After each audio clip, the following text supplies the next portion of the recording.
नमस्कार, स्वागत है आपका इंडिया न्यूज बिजनेस पर और मैं हूं आपके साथ दीक्षा राठौर। आइए नजर डालते हैं आज की टॉप 10 खबरों की ओर। केंद्रीय मंत्री नितिन गडकरी ने हाईवे पर चलने वालों को एक बड़ा तोहफा दे दिया है। अब आपको हाईवे पर टोल के लिए लाइन में लगने की जरूरत नहीं है। फास्टैग के बाद भारत ने टोल कलेक्शन के लिए एक और नया तरीका निकाल लिया है। सरकार अब जीपीएस टेक्नोलॉजी के जरिए टोल कलेक्शन करने का प्लान बना रही है। नया जीपीएस टोल सिस्टम आने के बाद से आपको हाईवे पर टोल प्लाजा नजर नहीं आएंगे। सरकार देश भर में तमाम हाईवे से टोल प्लाजा हटाने की लगातार कोशिशें कर रही है। इस नए जीपीएस टोल सिस्टम में जैसे ही आप टोल प्लाजा क्रॉस करेंगे वैसे ही आपकी गाड़ी की नंबर प्लेट स्कैन हो जाएगी और आपके बैंक अकाउंट से टोल कलेक्शन कट जाएगा। नितिन गडकरी ने बताया कि जीपीएस बेस्ड टोल सिस्टम लागू होने से हाईवेज पर लगने वाला जाम खत्म हो जाएगा। इसके साथ ही गाड़ियों से उनके द्वारा तय की गई दूरी के हिसाब से ही टोल टैक्स वसूला जाएगा और ये सिस्टम अगले साल मार्च तक हाईवे और एक्सप्रेसवे पर लगा दिया जाएगा। ई कॉमर्स कंपनी फ्लिपकार्ट ने अमेरिका की दिग्गज रिटेल कंपनी वॉलमार्ट से लगभग 5 से 10% ज्यादा वैल्यूएशन पर 60 करोड़ रुपए यानी कि करीबन 5,000 करोड़ रुपए जुटाए हैं। फ्लिपकार्ट का पिछली बार का वैल्यूएशन 37.6 अरब डॉलर का यानी कि करीबन 2.79 लाख करोड़ रुपीस का किया गया था। उस वक्त कंपनी के GIC Canada pension plan investment board, SoftBank vision fund 2, Walmart disrupt AG, Qatar investment authority और टाइगर ग्लोबल से 3.6 अरब डॉलर यानी कि लगभग 26,800 करोड़ रुपए जुटाए गए थे। सोर्स से पता चला है कि कंपनी का वैल्यूएशन अब भी 40 अरब डॉलर से नीचे है। कंपनी की लास्ट फिस्कल ईयर में कंसोलिडेटेड नेट टोटल इनकम 9.4% की ग्रोथ के साथ 56,012.8 करोड़ रुपीस की रही थी। फिस्कल ईयर 21-22 में ये 51,176 करोड़ रुपीस की थी। टोटल इनकम में ग्रोथ के बावजूद फ्लिपकार्ट का फिस्कल ईयर 22-23 में इंटीग्रेटेड डेफिसिट बढ़कर 4,890.6 करोड़ रुपीस का हो गया था। अब ये तो हम जानते ही हैं कि अभी हाल ही में RBI की मीटिंग हुई थी और अब RBI MPC मिनट्स में फूड आइटम्स की कीमतों में अनस्टेबिलिटी और अनसर्टेनिटी के कारण महंगाई को लेकर अनक्लियर सिनेरियो बने रहने की आशंका है। भारतीय रिजर्व बैंक यानी कि RBI के गवर्नर शक्तिकांत दास जी ने हाल ही में MPC की बैठक में ये बात कही है। बैठक में कॉमन एग्रीमेंट से महंगाई रिटेल चिंताओं का हवाला देते हुए रेपो रेट को 6.5% पर स्टेबल रखने का फैसला लिया गया था। शुक्रवार को जारी मिनट में गवर्नर ने कहा है कि अनस्टेबल और अनसर्टेन फूड प्राइसेस और साथ ही साथ रेगुलर इंटरवल्स पर आने वाले सीजनल शॉक से ओवरऑल इन्फ्लेशन आउटलुक पर असर पड़ने का अनुमान है। उन्होंने कहा है कि सब्जियों के फिर से महंगे होने से फूड इन्फ्लेशन बढ़ने की आशंका भी है। उन्होंने इस बात पर भी जोर दिया है कि ऐसे हालात में मॉनेटरी पॉलिसी को एक्टिव फॉर्म से डिफ्लेशनरी होना होगा।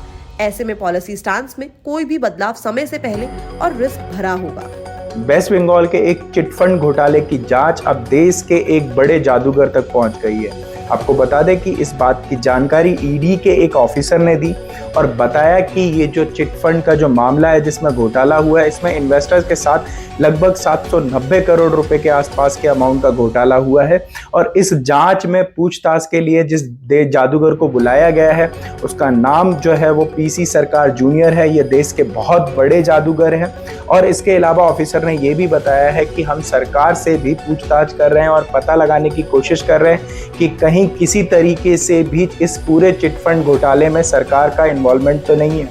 22 दिसंबर यानी शुक्रवार को रिलीज हुई प्रभास की फिल्म सालार ने बॉक्स ऑफिस को हिलाकर रख दिया है। पहले दिन फिल्म ने 100 करोड़ का आंकड़ा पार करते हुए कई फिल्मों का रिकॉर्ड तोड़ डाला।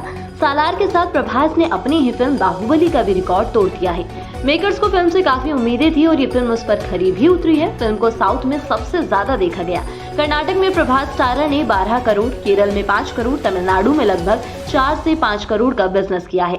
रिपोर्ट्स के मुताबिक फिल्म के 30 लाख से ज्यादा एडवांस टिकट बिके थे, जिससे फिल्म ने पहले ही 95 करोड़ का बिजनेस कर लिया था। वहीं दूसरे दिन की एडवांस बुकिंग 12.77 करोड़ की हुई। बाहुबली के बाद प्रभास की ये सबसे बड़ी हिट फिल्म साबित होने वाली है, क्योंकि इस फिल्म को लेकर दर्शकों में एक अलग ही क्रेज देखने को मिल रहा है और सोशल मीडिया पर भी फिल्म और प्रभास की खूब तारीफ हो रही है। इलेक्ट्रिक स्कूटर मैन्युफैक्चरिंग कंपनी ओला शेयर बाजार में एंट्री लेने के लिए पूरी तैयारी में है। कंपनी ने इसके लिए मार्केट रेगुलेटर सेबी के पास ड्राफ्ट पेपर सबमिट किया है। ओला इलेक्ट्रिक IPO के जरिए 5500 करोड़ रुपए जुटाने का प्लान बना रही है। 2008 में बजाज ऑटो के शेयर लिस्ट हुए थे, जिसके बाद ये पहला 2 व्हीलर कंपनी का IPO होगा। ओला इलेक्ट्रिक कंपनी 47.4 मिलियन शेयर्स को इस IPO के जरिए सेल करेगी। टू व्हीलर मार्केट में इस कंपनी की 32% हिस्सेदारी है, जो बाकी कंपनियों से ज्यादा है। ओला इलेक्ट्रिक का मार्केट कैपिटलाइजेशन $739.4 मिलियन है। ओला इलेक्ट्रिक में 10% से ज्यादा रिटेल इन्वेस्टर्स के लिए शेयर रिजर्व होंगे, 75% इशू क्वालिफाइड इंस्टीट्यूशनल बायर्स के लिए और 15% बाकियों के लिए होंगे। जलान कालरो कंसोर्टियम यानी कि JKC ने NCLT को एक याचिका दी थी। इस याचिका में जेट एयरवेज की फ्लाइट की बिक्री को चुनौती दी गई थी। बीते दिन 22 दिसंबर 2023 को NCLT ने इस याचिका को खारिज कर दिया है। आपको बता दें कि जेट एयरवेज की ये जो फ्लाइट है, इसको माल्टा की एस एविएशन कंपनी को 400 करोड़ रुपए में सेल करने की उम्मीद है। कंपनी ने ऑलरेडी इस डील के लिए 50 करोड़ रुपए एडवांस में पे कर दिए हैं। NCLT का ये डिसीजन तब सामने आया है जब कंपनी के क्रेडिटर्स जो हैं वो उनकी फ्लाइट की सेल्स के लिए एग्री हैं, वहीं दूसरी तरफ कंसोर्टियम और कंपनी के एम्प्लॉइज इसके अगेंस्ट हैं। कोरोना ने एक बार फिर से रफ्तार पकड़ ली है। दुनिया भर में कोविड के मामले तेजी से बढ़ रहे हैं। WHO के मुताबिक पिछले एक महीने में वैश्विक स्तर पर नए कोविड मामलों की संख्या में 52% की वृद्धि हुई है। ये संख्या इस बात का इशारा करती है कि हमें अब कोरोना को हल्के में न लेकर सावधानी बरतनी चाहिए और अलर्ट हो जाना चाहिए। WHO के मुताबिक पिछले एक महीने में दुनिया भर में कोविड के 8,50,000 नए मामले दर्ज किए गए हैं। वहीं पिछले 28 दिनों की तुलना में नई मौतों की संख्या में 8% की कमी आई है। कोरोना के साथ कोरोना के नए वेरिएंट GN.1 ने भी लोगों की चिंता को बढ़ा दिया है। ये अब तक 50 से ज्यादा देशों में पहुंच चुका है। भारत में भी GN.1 के 22 मामले सामने आ चुके हैं। तो इससे बचाव के लिए साफ सफाई का विशेष ध्यान रखें।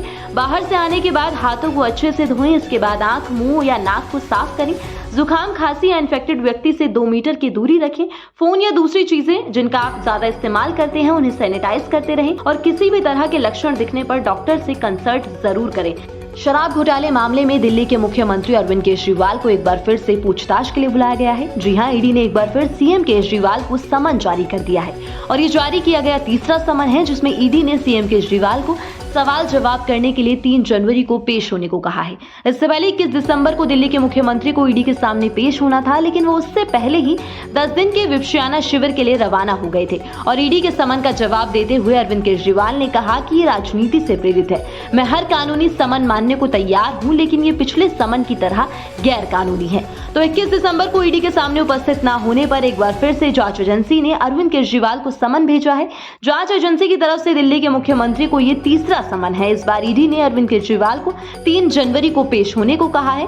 साथ ही आपको बता दें कि दिल्ली आबकारी नीति से जुड़े मनी लॉन्ड्रिंग मामले में पूर्व डिप्टी CM मनीष सिसोदिया और आप के सांसद संजय सिंह जेल में बंद है। डॉक्टर विवेक बिंद्रा और संदीप महेश्वरी की कंट्रोवर्सी अभी पूरी तरीके से खत्म भी नहीं हुई है कि विवेक बिंद्रा का एक और कंट्रोवर्सी में नाम सामने आ रहा है। आपको बता दें कि विवेक बिंद्रा पर उनकी वाइफ यानिका बिंद्रा ने डोमेस्टिक वायलेंस का केस रजिस्टर कर दिया है।